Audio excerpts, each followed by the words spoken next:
Well, g'day everybody and welcome to another episode of Fishing with Fergie. This week, totally different concept. No fish being caught this week. Yep, you're right, I'm not catching a fish.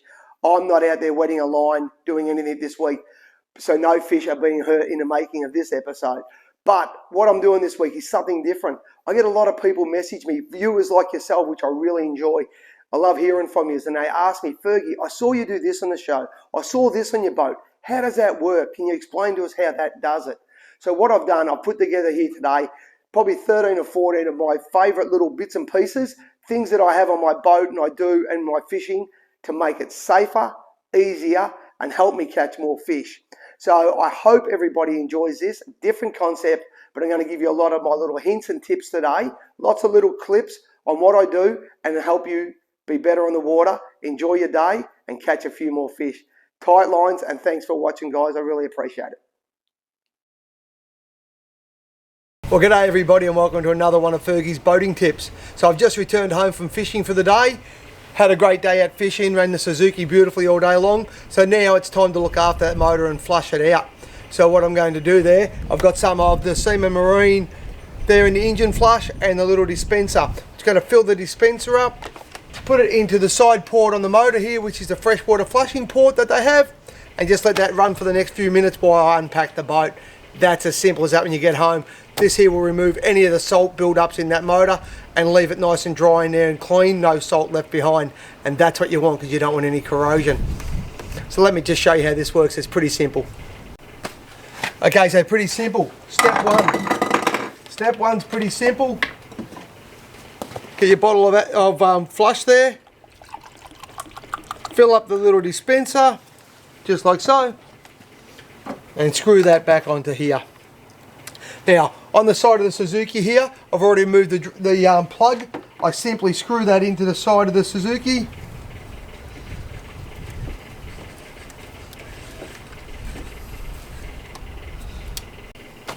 Alright, so pretty simple. I've screwed that in here, get my garden hose, put it on, open the tap, and that's it. Just let that run through the motor. That'll run through for the next few minutes. That's it. Flushing through. How easy is that? While that does its job there and runs water through the motor and disperses all the salt, I'll just go unpack the boat now. That's all I do when I get home at the end of the day's fishing, guys. Simply clip on, forget, clean up.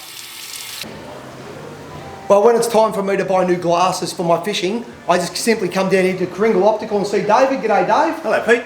How are you, mate? Going well. David carries a really good range of Maui Jims, which are my preferred glasses to wear. Simply the best glasses I've ever worn. So this year, the glasses I'm choosing, Dave's just helped me wear it, pick them out. These ones here, Dave. Right, so with those ones, we've gone for the slightly lighter colour Maui HT lens. So that'll be terrific for lower light levels if you're driving. Low light level, first thing in the morning, if that glare as I'm heading over the hills into Welshpool, perfect. Perfect. Right, that sort of frame structure is probably a little bit sharper looking than the fishing style. You're saying I look pretty sharp, Dave? I can see you by a pool with a pina colada wearing those, Pete. So very light glasses, nothing to them. And then of course, for my heavy duty fishing when the sun's nice and bright, I've got on these ones here. These are Caneo Coast, they're beautiful. Full wraparound so I get no glare in the side, Dave. So as well as the full wraparound, of course, they're a polarising lens, which when you're on the water, that is the most crucial thing.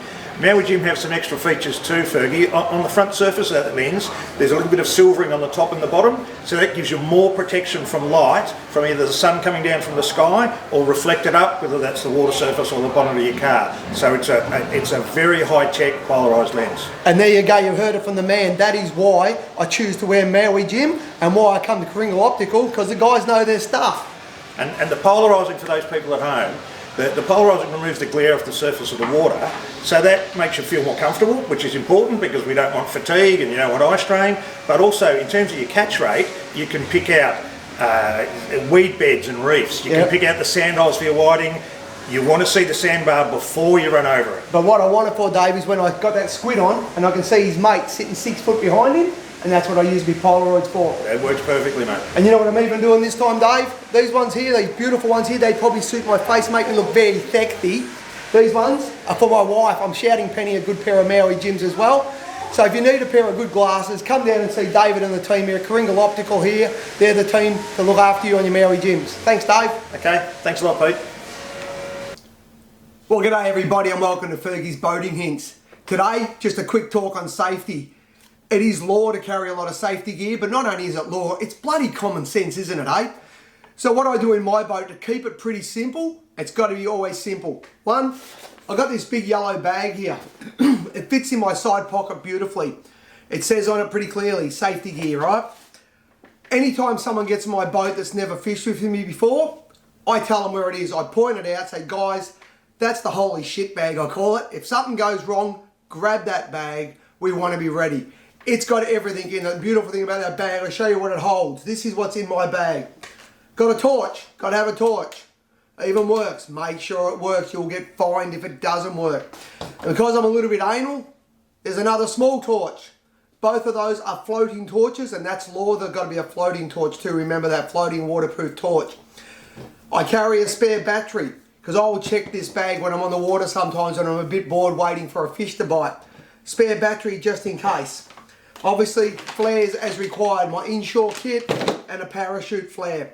Be sure you check the laws because I have just recently changed. Make sure you've got everything that your boat is required to carry. Excuse me. That's a V-sheet.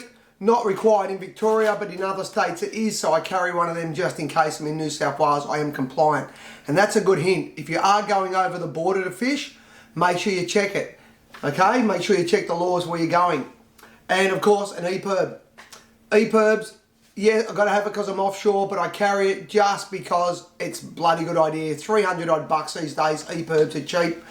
And as you've probably heard me say on shows before, in my life jackets in the boat, I've even got 2 PLBs, the personal locators.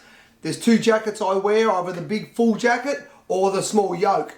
Both those jackets you see me wearing have got a personal locator beacon included inside those jackets, so that if I ever end up in the water, I'm safe.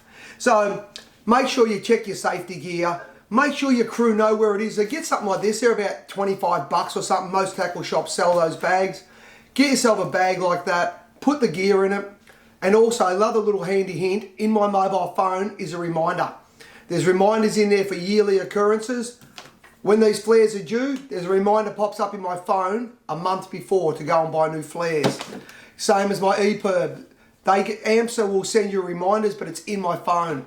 My life jackets, for the servicing of those life jackets, the reminders in my mobile phone. You know, 3 or 4 weeks before they're due, I've got 2 reminders that pop up a week apart saying, hey, idiot, check the jackets, make sure you service them so you're legal.